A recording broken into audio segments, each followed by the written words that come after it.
not every reunion ends with a happy family. She was furious. You're very lucky. I've got people to watch here. If you want to do this, that's I'll argue with you outside of work, but mate, we've got a job to do here. Yeah. If you want to carry on like a 2-year-old... You always have to do this when we're on vacation. So what? When she speaks, that's a problem. Oh my goodness. I know how we did it. Canadian tourist Sean was dumped by a wave and slammed headfirst into the sand. How's that feel? If he's broken any bones, sudden movement could leave the father of two crippled. Don't remember Lifeguards. Can you call us an ambulance? But Sean's neck might be the least of his worries on the family's dream holiday. Sure, my wife's going to be very happy. Yeah, no, I'm going down there. Finally, Sean's wife arrives. What's going on? You always have to do this when we're on vacation. I'm pissed off. Get in. He's injured. Anyway, is that your wife? It's your wife. When she speaks, that's a problem. Oh my goodness. I know how we did it. It's not my fault. No, it's not your fault at all. Planned it by some kid behind It's me. a dangerous country. Maxi steps in as peacemaker. Calm down a little bit, darling. What happened? We're on bloody vacation. Yeah, I know you're on vacation. Just leave her to cool down. She's off ahead. Is she? Yeah. Do we need another ambulance for the wife? I don't know, maybe. That's what I get to deal with. But Maxi may have bitten off more than he can chew. I've been shaken up for 2 years like this, okay? So don't tell me he's shaken up. Maxi is concerned Sean may need special protection. The copper's hanging around too, mate. So if she, if she carries on. Now Chapo tries to calm the situation. I'll explain it all to you. It's just that he might have done a little bit of spinal cord damage. No, he hasn't done any spinal cord damage. He might have done his neck. And if we don't do this, it'll get worse. Cheerio, Dad. How am I supposed to go there? Taxi or... Are you serious? In Montreal, we go in the ambulance with him. Yeah. They'll sort it out. I think we'll be able to fit you in. Everyone going to be nice and calm? Yeah? 2, 3, up. He's going to make it, all right? It's not too serious. No. She was furious. Hello. Jane and her children have come to do some sightseeing at Bondi. Hello. My mom got lost on the beach. Mum. Yeah, I think that she's 75. So the family were on the way down to Bondi on the bus, and the family got off the bus at the bus stop, but their little grandma went to the next stop, which is all the way down the other side of Bondi, which is a kilometre away. Where did you... Oh, you have your mobile phone, is it? Yeah. Was with her. So after chatting with Mum, we realised that Grandma had a mobile phone, so we decided to give her a call. 哦，老妈，你走肯定走过了，我们现在在中间那个 beach 的中间啊。 Naturally, you'd be thinking Grandma'd be quite upset, quite nervous about her position, her situation, but... 老妈，喂。 But it turned out Grandma, in general, is quite a grumpy grandma. 那你不，我们不要老是找来找去，你老是找来找去，看不到不就错过去了吗？我现在就在这个塔这里。 I can't speak Mandarin, but you can tell when there's a bit of a stoush going on, and there was definitely something brewing between Mum and Grandma over the phone. 就是这个中间有个塔，这个不会走，我就在塔这里。 I had a chat to Mum and trying to calm Mum down and try and work out where she was. Where do you think she is? She said she was at the end of the beach. Mouse hopes Grandma can identify her location by pointing out any nearby landmarks. When you're picking a landmark, you want something that stands out, quite unique. 垃圾桶，这到处都有垃圾桶啊。 Rubbish bin. Rubbish bin. You pick that one up near the rubbish bin. Garbage bins, very common here at Bondi. Got them stationed about every 100 metres along the promenade. Not a good landmark. We need a more substantial landmark. 你还看到什么？ Using his intimate knowledge of Bondi, Oh, I know it. Mouse thinks he knows which garbage bins Grandma is talking about.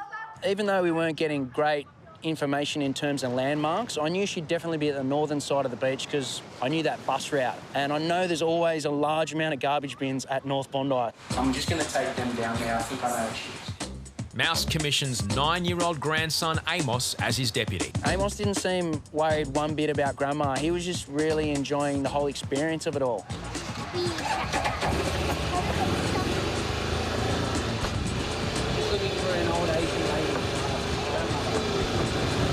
She's okay, don't worry. You worry too much.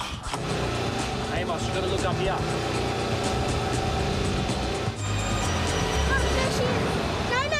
No.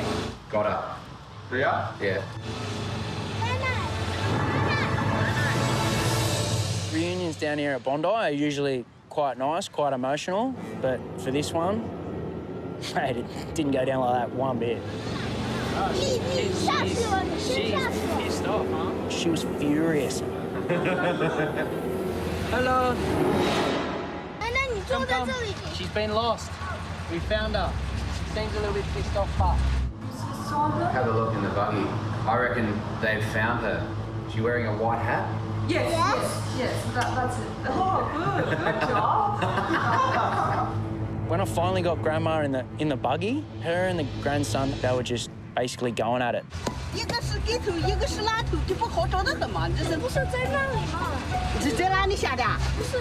I can't understand what they're saying, but they're screaming in their language at each other, like, aggressively.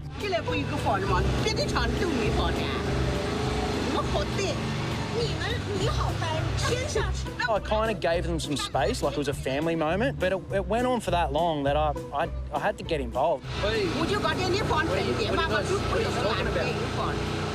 says that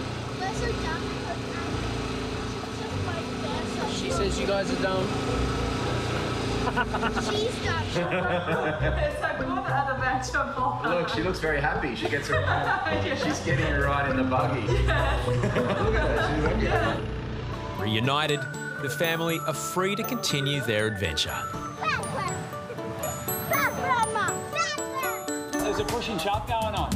There's push and shove. Mid-afternoon, and a rogue photographer has caught the attention of beachgoers. He took some photos of her as he rolled over, and then he followed him down to the water, so I thought I'd go and give him the heads up. Guy taking photos, we're just going to get him to come in and get him to show us his phone. I'll grab him. Corey locates the man near the shoreline. He was with his son, his wife and kids and grandkids and the whole family. I'd explained that we needed to have a look at his phone. He was doing something inappropriate, and the son had no idea, so he was like, OK, yeah, go for it. And then he was shocked. It's not acceptable. Yeah. You want to tell him why? You understand? You understand? It's not good, mate.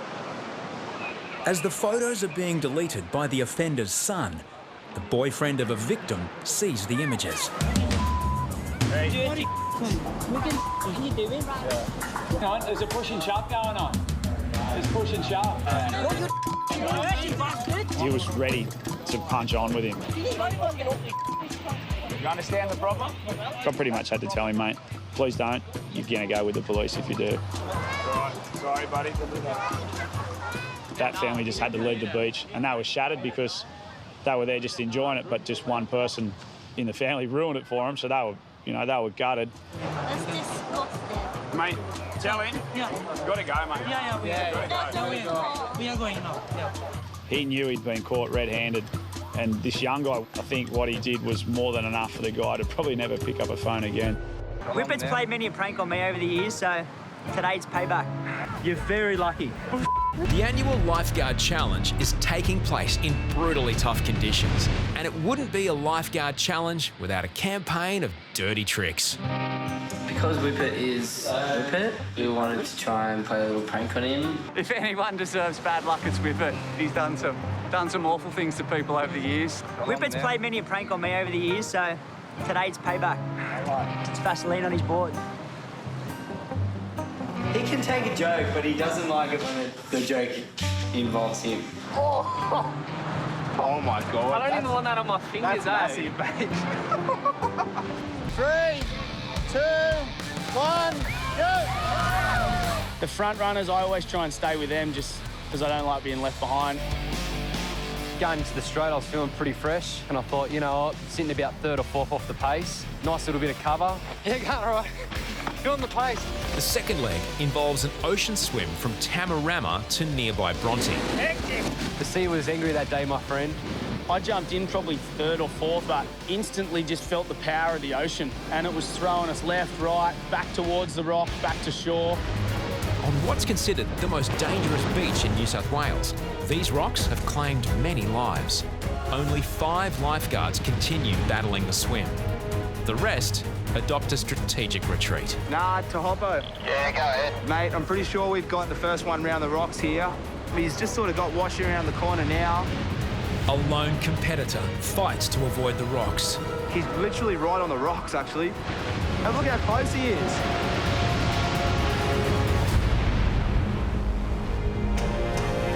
No, it's Whippet or Deano. It's up in the air. We've got the first swimmer about to stand up. We're not sure if it's Deano or Whippet yet. Who is it? Hey, we're just trying to make it out. I think it's Deano. Yeah, it's Fred. Dean's got a bit of a lead, eh? I swim pretty well, and it was nearly embarrassing how fast he went past me in the water. You got a fair gap here. One of the toughest swims I've ever done. Take your pick. Exhausted, but still in the race, Whippet and trainee Lockie are 2nd and 3rd. But there's trouble brewing. I actually kind of smelled the rat before the race started, so I just questioned a few people that I knew would know about the prank. It's soapy. Everyone denied it, and so then I just say, well, you won't care if I take your board because there's nothing wrong with my board anyway.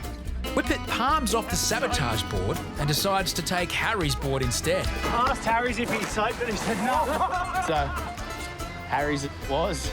I come up the beach at Bronte, and by that stage, I'm exhausted. Whippet's taking your board. And I picked the board up, and I realised straight away that the thing's been lubricated up. Come on, mate, go get him. It's not over. Long paddle home. It's got petroleum jelly all over it. It's got my arms covered in Vaseline.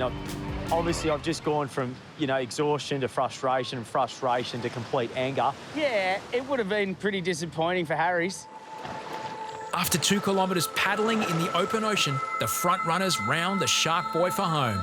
Deano has a commanding lead, but a rogue wave looms behind him. So someone here, there's a wave coming at the back, it's going to get him. Oh, that's going to break on his head. Oh, God. Lost the board. Currently in 2nd place, Whippet snares a wave out back. I was looking in at the beach and I was thinking, Deano should be finished by now. He should be running up the beach. And then I just saw these arms going over a swimming stroke in the middle of the rip. And I was like, hang on, that's Deano's stroke.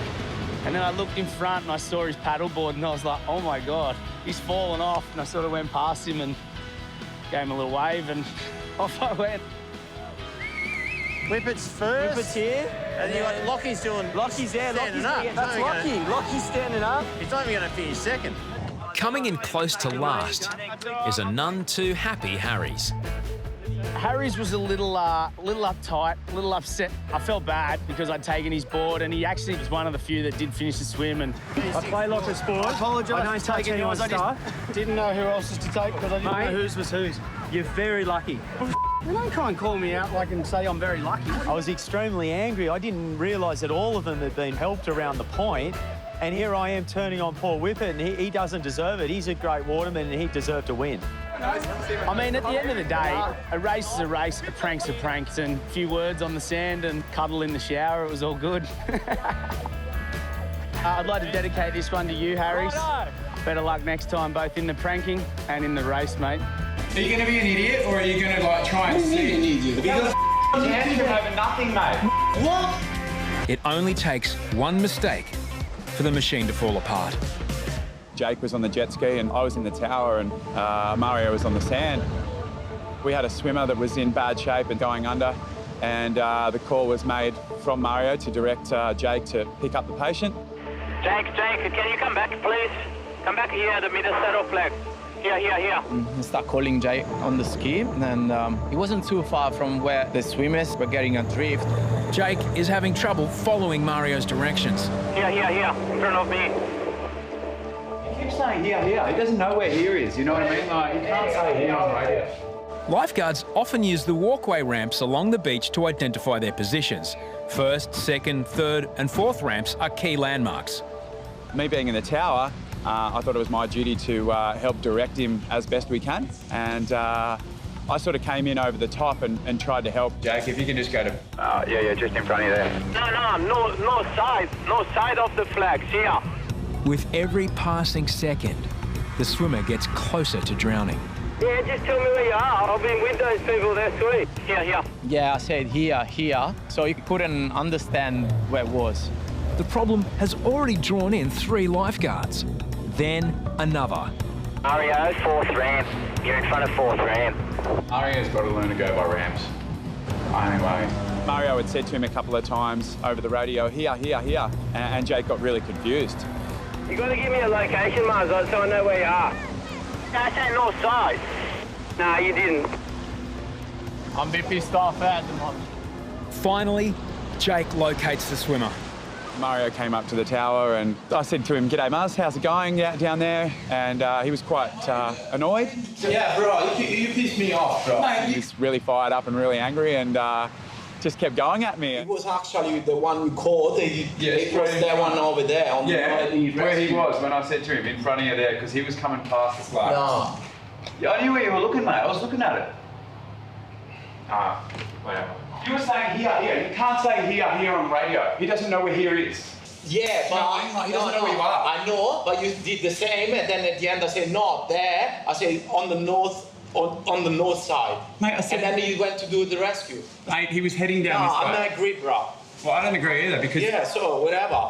There was no one in this hole. Yeah. Under the circumstances, we were really stressed. We were really under pressure down here and tempers sort of frayed. And, you know, I think Mario probably needed to vent and I was in the firing line and then, of course, because I was under stress too, I probably vented back. Are you going to be an idiot, or are you going to like try and sit? Are you going to fire up and get angry, or are you going to work as a team here and say? Yeah, work as a team, bro. Get over it. I said to you, I explained it to you just then. Idiots. No, I'm not. You can't say here on the radio. It was a fact. You're right in front of me. I've got people to watch here. If you want to do this, I'll argue with you outside of work. But mate, we've got a job to do here. Yeah. If you want to carry on like a 2-year-old. I'm not carrying it like you are 2 years old. Because tantrum over nothing, mate. Get over it. No, we're a team down here, mate. We don't pick each other up on small little things. No, it's not little things. Mario and Singlets have another 9 hours working together before the day will be over. What the man? I don't need these things. 5:30 p.m. and lifeguards are holding on desperately until pack-up time at 7. The conflict remains unresolved, but the pair must continue working together. In the tower, Maxi notices 2 swimmers being swept off the sandbank outside the middle set of flags. There's 2 out there, further out, where the jet ski is trying to do that rescue. On the jet ski, Mario is already midway through another rescue. So Singlets leaves his post at the north end to cover. You might have to go for those 2 if the ski's busy. Yeah, on my way, mate. Yatesy arrives from the middle set of flags on foot. In the swirling rip, bobbing amongst the crowd, these 2 swimmers could vanish without a trace.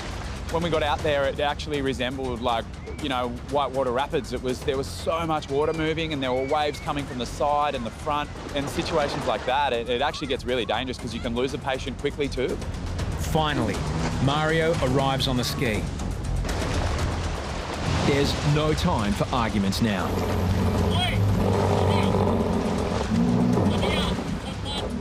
2 young patients are safely on Mario's rescue sled. But behind him, a 3rd person is in trouble. Just to the jet skis right, there's just that lady going under. I took a few of them on the ski and I could see Singlet and Yeti paddling out.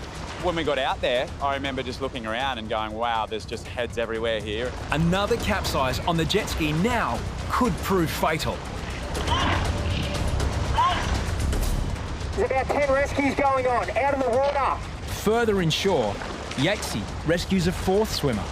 Wait, jump on, mate, wait. Hold on. The overloaded jet ski has already capsized today, Singlets backs up Mario so it doesn't happen again.